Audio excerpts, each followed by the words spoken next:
Now that you've set up your kiosk hardware, you'll need to do a few things in your Square dashboard.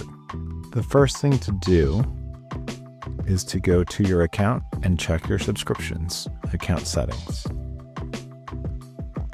Under pricing and subscriptions, you will see whether or not you have the Square Kiosk added.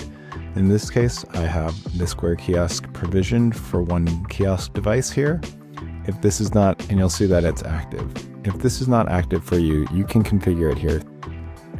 In order to set up the kiosk, you're going to go back to settings and you're going to select device management. Under device management, you'll see there's a heading here called kiosk. Press that.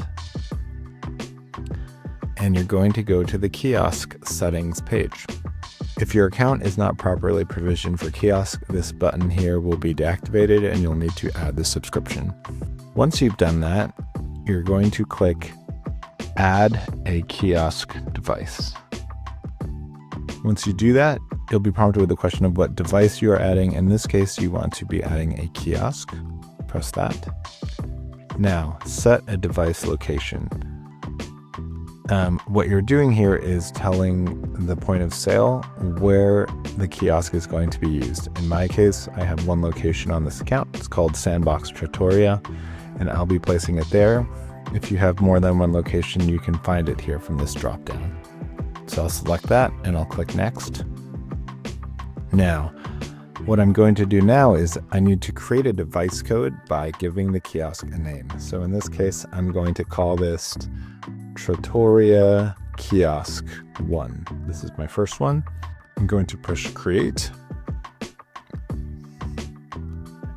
Success. So what you'll see here now is I have been generated a device code. In this case, it's the string of letters. Write that down, copy it, because you're going to need that in our next step. Now that you have your kiosk dashboard set up, we are just going to do the final steps on the iPad and you should be ready to go. So a few steps here. The first one is you're going to go into the App Store and you are going to search for the Square Kiosk application. You'll see here that the Square Kiosk application is published by Block. You're going to download it if you don't already have it installed. And then once you do that, you'll see the kiosk being added to your iPad. When you open your device, you'll see the following splash screen and it will prompt you to log in. What you will do here is you're going to leverage the device code that you created in our last step. It's going to be 12 alphanumeric numbers. And so I'm going to go ahead and type mine in. And then I'm going to go ahead and tap sign in.